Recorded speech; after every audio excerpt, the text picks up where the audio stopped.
And what about those people in the back? Any questions in the back there? Sure.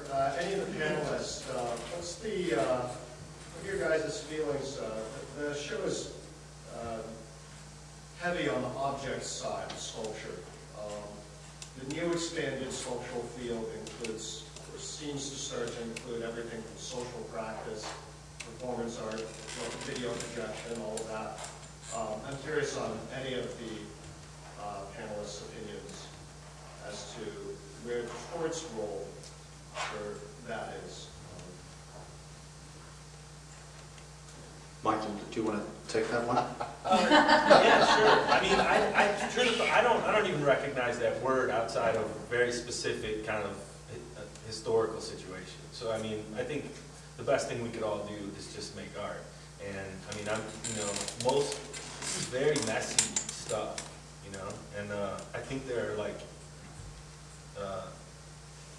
some really serious things, you know, going on, and getting as close to those as possible in terms of, I don't think it's necessarily the money or the facility. None of these things are evil or right or wrong, but it's kind of, you know, where we are here. Even in terms of like New York, you know, I mean, I think there's a lot of great artists in New York, and I think people are doing their thing everywhere, and that there's something really specific about this place. And I think it's odd that we, you know, that I don't even know that we've gotten that close to it. And maybe that's testament to the fact that it's not easy to get to. But as far as like object, I mean, I don't think this is an object. I mean, obviously everything takes material form, but everything about Nate's work implies a certain kind of this beyond that. I don't know if I'm answering your question. I'm probably the last person you should answer. You know, actually, his work is kind of time-based too, isn't it? Yeah, I think that this work is performance in a lot of ways. But like, it's like, it's performance, it's an object, what do you think about it being the relation? It's really hard, man, because I feel like you know, this is like painful. Well, Scott Hawkins, I mean, the building of the ziggurat, that's hard work. There's a lot of sweat equity in that. I don't know I question whether or not the art is the documentation, or, you know, I mean, that's what I think is so interesting about that work, is it's a lot of hard freaking work.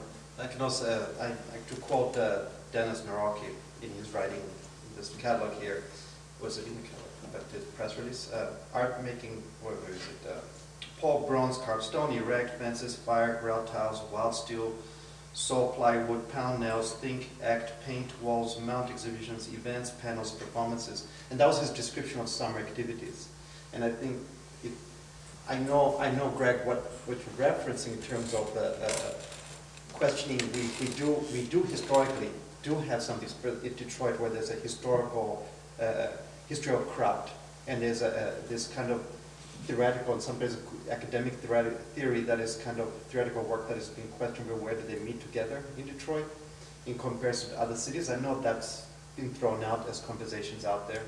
But I think I'm not going to answer that. I think Mike answered it really well, where it's going back to this quote again. I think what's really unique is activity. Now we would need, as a city, I think we're really trying to attract more people and different perceptions. Education, I think they're trying to expand. You know, but again, academia should not be the responsible catalyst. And I think that's probably the question that should be being questioned sometimes in a city, is where there's a dependency on CCS, a dependency on Wayne State. You know, I think you know, that's where Vince Guducci's statement about these people went and just did it, I think is a model where it comes from the title Breeding Ground, like this layout. And I think that is unique about Detroit, is that has this, you know, push of just go do stuff, because there is certain access to it. But in terms of finding what it is, I'm pretty off here. Yeah, I agree that a lot of the work that I'm seeing, even if the end result seems to be something akin to sculpture, is much more performative than, and even in the world of music, you see them acting more like performance artists than acting like musicians. But Greg, you, I mean, answered your question best when I quoted you about the Object Orange work. I think I asked you why you do it, and you said, I can't remember directly, but you said something like, if you want to make yourself feel productive or active, go paint a house at 4 in the morning.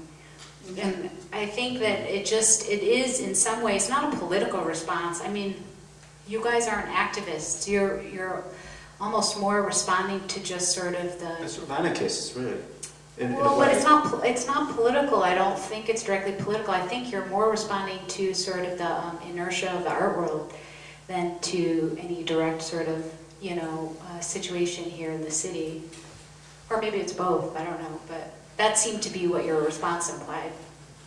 Well, I'd let me like to ask answer that question too, if I could. Yeah. Just for a second. I guess, because I have three responses. Number one, we shouldn't, this idea of performance art is something that's quote unquote in the art world. First of all, that's taking somebody else's model as our ideal, and I think we should resist that, number one. Number two, Who's well, me? but, As no, I'm not opposed to saying them? that well, what I'm saying is that this idea that there's a mainstream, the part of what's implicit in the question is that there's a kind of mainstream idea of what contemporary art and what the current moment is about.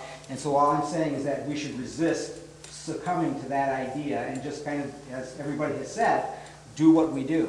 Part of that also, just in my opinion, happens to buttress something else. And I'm kind of thinking these days that conceptualism may have been a dead end. Once you, that there's a certain part of materiality of what makes an artwork that's important to what distinguishes it from philosophy. Okay? And then the final thing is that instead of the word performance, I might want to use the word processual to mean process. Okay? And every work of art, in that sense, is processual. It has a certain way in which it comes into being. And so the fact that this comes into being by deconstructing pre-existing objects, or another comes into being by using a technical apparatus to capture an image. Whatever it is that is about, there's embedded within it a particular concept. And so that dichotomy, to me, seems to be ultimately not important. That we just do what we do. There it is.